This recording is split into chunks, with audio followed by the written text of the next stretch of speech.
Bismillahirrahmanirrahim. Assalamualaikum warahmatullahi wabarakatuh. Salam sejahtera untuk kita semua.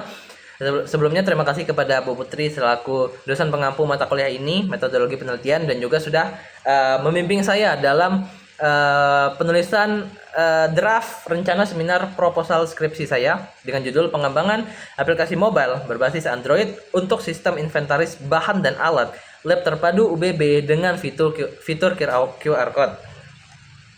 Nah, untuk latar belakang penelitian ini sendiri dibagi menjadi dua hal besar. Yang pertama, urgensi digitalisasi, di mana sekelas laboratorium universitas itu seharusnya sudah menerapkan implementasi sistem kepada proses-proses yang dilakukan di internal gitu. Yang kedua, permasalahan manual, di mana setelah saya lakukan wawancara sendiri kepada kepala lab terpadu UBB bahwa proses inventarisasi di sana itu masih manual. Nah, ini urgent dan akan berimbas pada kesulitan proses audit nantinya apabila ada inkonsistensi data dan kehilangan dan sebagainya.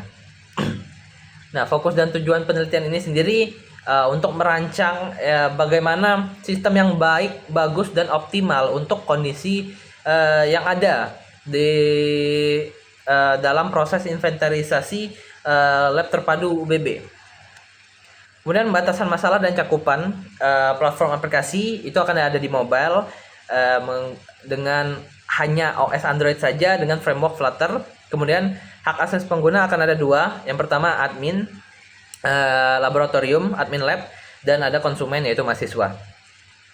Ketiga, fitur utama aplikasi itu akan ada input data bahan dan alat, monitoring stok minimum, scan QR code, dokumentasi foto, verifikasi admin, dan log aktivitas. Yang keempat, batasan pengujian ini hanya akan dilakukan di dalam internal lab terpadu UBB saja. Nah, kemudian ada pula tinjauan pustaka dan penelitian terdahulu yang sekiranya hampir mirip dengan saya dan sudah saya cari.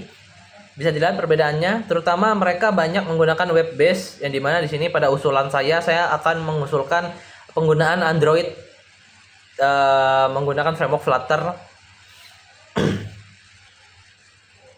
Nah, kemudian metodologi dan pendekatan seperti yang saya bilang tadi, saya akan menggunakan Flutter dan Dart. Kemudian untuk penelitiannya saya menggunakan metode R&D, Research and Development, dengan pendekatan rekayasa perangkat lunak agar bisa menghasilkan aplikasi yang fungsional, yang siap diimplementasikan dan diuji di lapangan secara langsung. Nah, kemudian tahapan pelaksanaan penelitian ada 4. Yang pertama, analisis dari identifikasi masalah ke kebutuhan pengguna dan sebagainya. Kedua, desain memulai perancangan sistem yang baik itu sesuai kebutuhan itu gimana. Dan yang ketiga, coding atau eksekusi pembuatan sistem. Dan yang keempat, pengujian sistem terhadap konsumen atau user. Dan apabila ada revisi, maka akan dilakukanlah revisi gitu.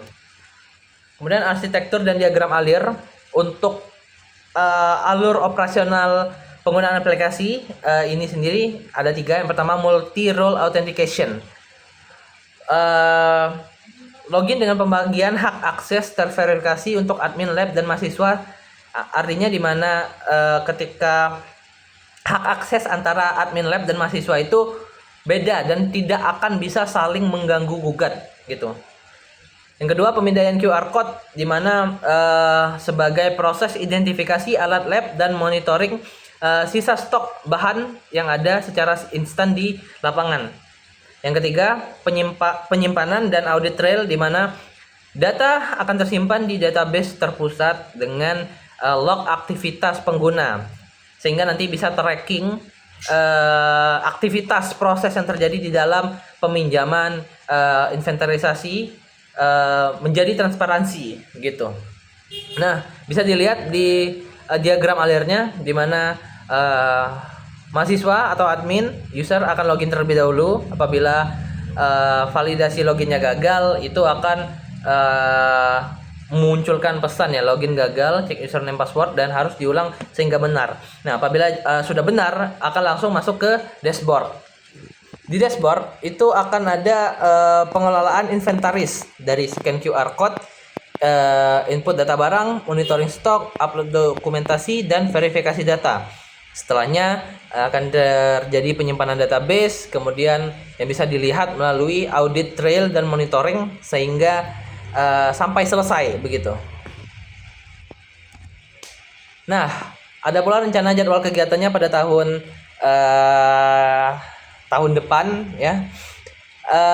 Bisa dilihat nama kegiatan penelitiannya mulai dari nomor 1 sampai nomor 2 itu alhamdulillah sudah selesai, dan sisanya sedang berjalan dan semoga bisa lancar, amin, dan tidak ada hambatan gitu. Nah, mungkin sekian. Terima kasih kepada Bu Putri yang sudah membimbing saya, dan saya harap akan ada lagi terus ke depannya bimbingan-bimbingan lain dari Ibu. Nah, mungkin saya akhiri saja. Billahi taufiq wal hidayah. Wassalamualaikum warahmatullahi wabarakatuh, dan terima kasih.